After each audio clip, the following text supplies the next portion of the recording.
It's the end of July or beginning of August here in Northwest Arkansas, and it's time for me to start my cool flowers or cold season hardy annuals. I use Lisa Mason Ziegler's guide for the Cool Flowers book. In fact, I have it here with me so that I know what flowers are hardy in my zone. Typically, a lot of flower farmers grow warm season annuals like zinnias and sunflowers and things like that, but there are flowers that will overwinter and survive your winters just nestled in the soil and that can bloom for you early in the spring. Here in Northwest Arkansas, we have very, very quick springs. Sometimes it feels like we don't have spring at all. We go straight from cold into 80 degrees, and that's what happened this year. Because of that, I tried to start some of my cool flowers early this spring, and they just died immediately because it was too hot for them. They didn't perform like I hoped, and so this time I'm starting them in the fall, overwintering them in the ground outside in the field, and then hopefully they will bloom for me this spring at their own time. From the beginning of the video, you noticed me mixing up my soil blocking mix, and I follow Lisa Mason Ziegler's recipe that is on her soil blocking nutrient package. I use her nutrients as well as the cocoa fiber blocks and then just potting mix or peat mix.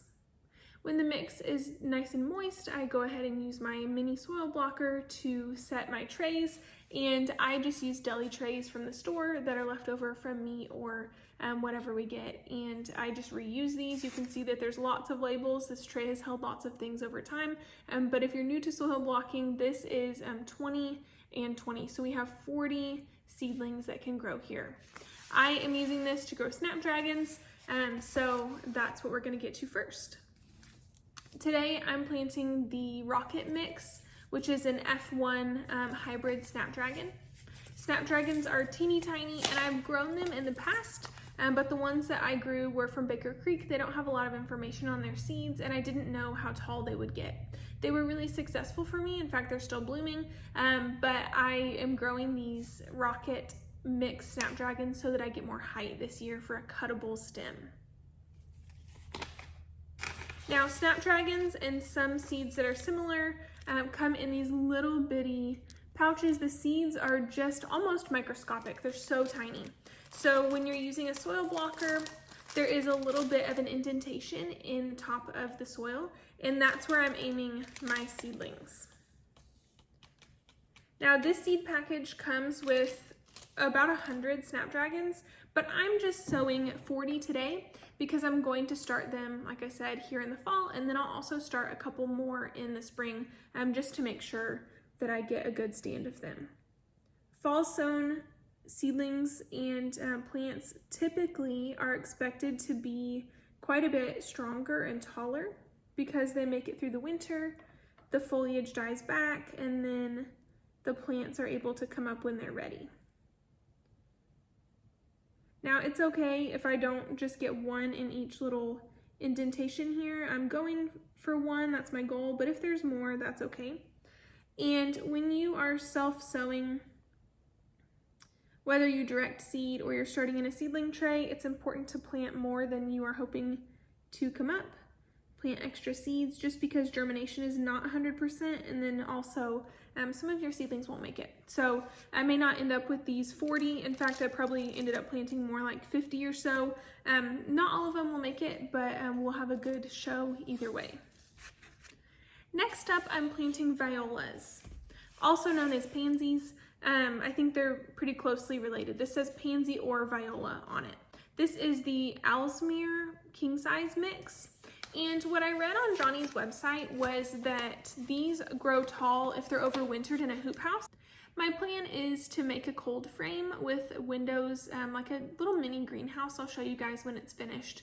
But I'm going to use that instead of a tunnel to grow these pansies. What I've seen on the Johnny's website is that if they're overwintered, even in zone 5 in a tunnel, they get nice and tall stems. One thing that often happens if you plant them in very early spring, especially here in the South, is that they don't get enough cold time to get tall. So my goal is to plant these pansies in the cold frame and then to let them overwinter in that kind of cozy space, just like they would in a tunnel, and then to hopefully have nice tall stems.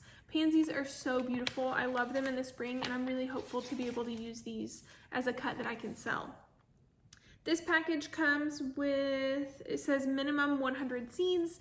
Again, it's because these are so tiny, they can't count out every single one. It just is a waste of time, but I'm growing 40 even though there's around 100. And I think I will also try to sow some in the early spring, but I know that those ones won't grow as tall. So just like with the snaps, the goal is 1 per cell, but because they're so tiny, it's really difficult to just get 1.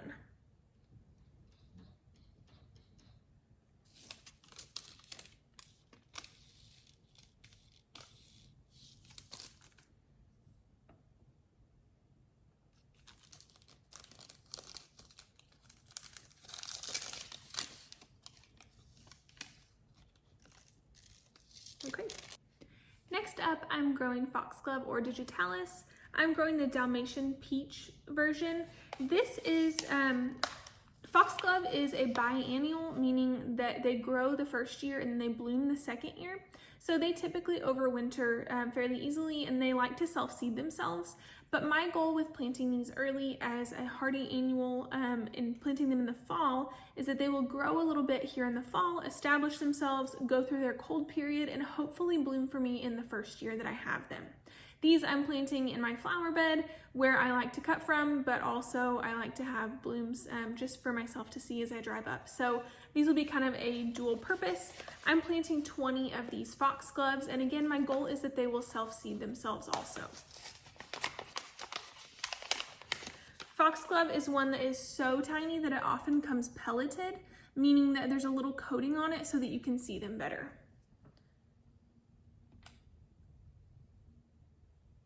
Pelleted seeds often don't last as long as unpelleted, so that's something to consider, that you might want to plant most of them, if not all of them. Or for me, since I'm planting in the fall, I'll just plant the rest of mine in the spring. And not all of them make it on the soil block. Sometimes they'll be to the side, and a lot of times they'll still germinate that way. These ones are just so tiny, they're hard to handle.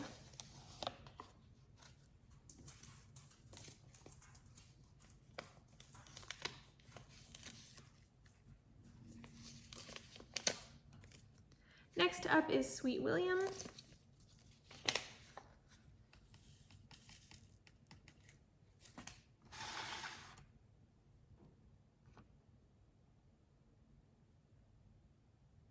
One of the things that I've learned about cool flowers and about seeds in general is that plants want to grow, but they also want to grow in the time that they require and in the conditions that are best for them.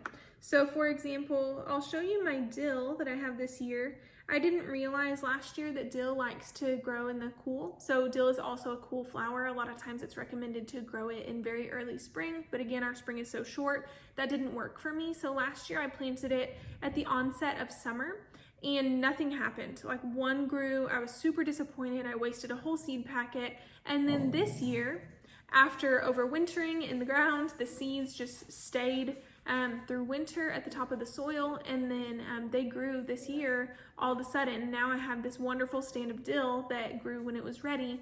So if you plant seedlings at the wrong time outside, sometimes they will just wait there until it's time.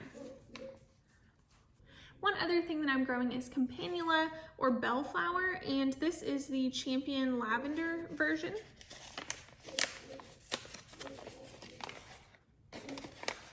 These seeds are also pelleted, they're teeny tiny, and I'm growing 40 of them.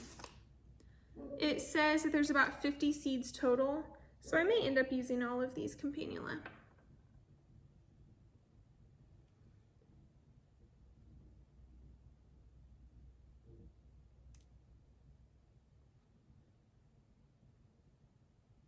Now, it's always a risk to plant your flowers in the fall and hope that they come back in the spring. A lot of times it's recommended for you to do like a hoop and low row cover.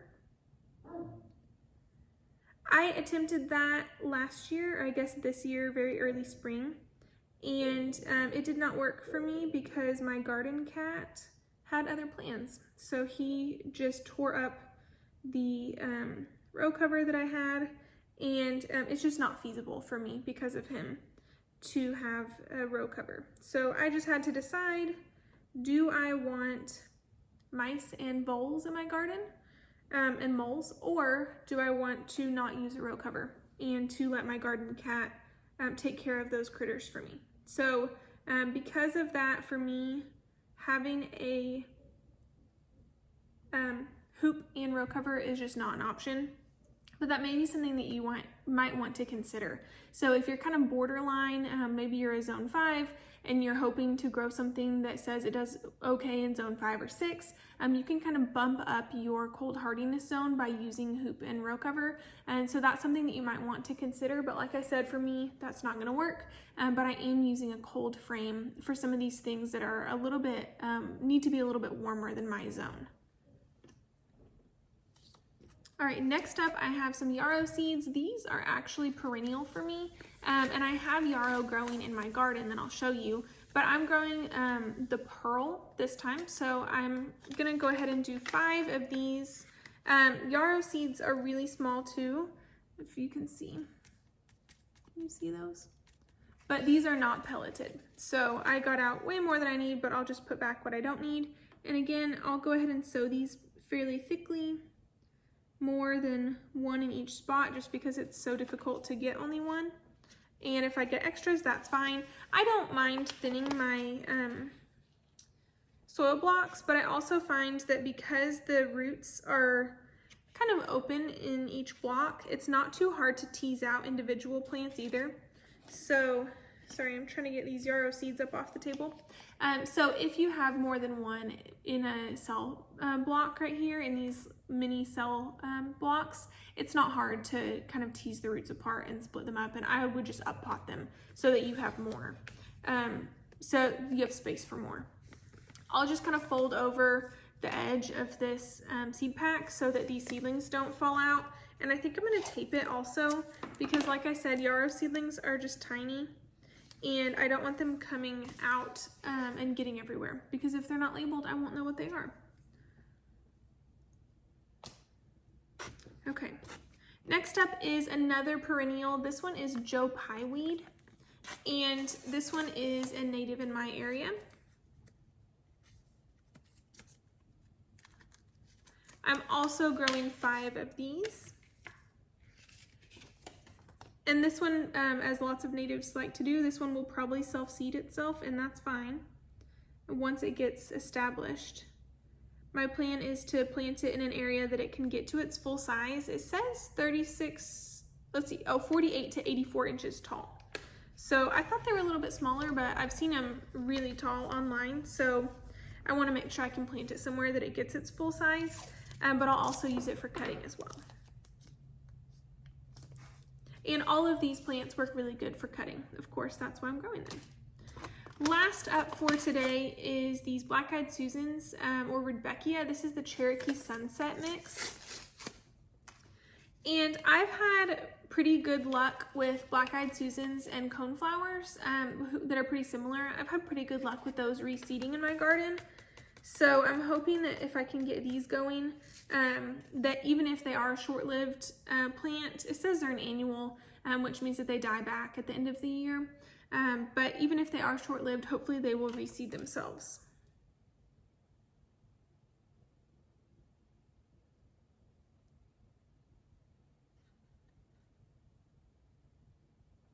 And these ones said specifically that they don't need cold stratification,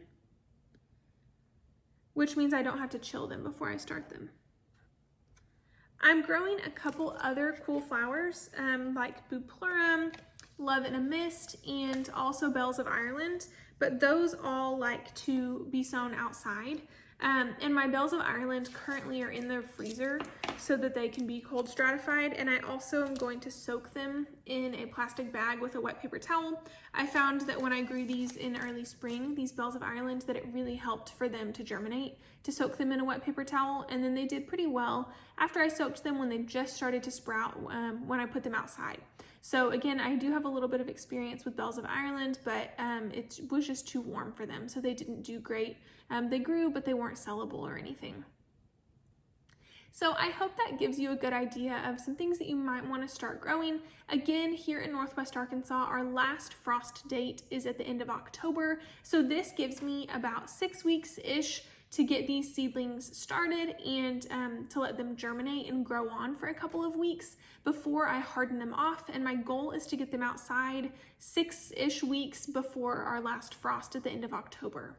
Of course, you can't decide what nature is going to do, so our last frost might be a little bit earlier, but if you are direct sowing or starting seeds inside for cool flowers for the first time this fall, it's okay when they die back.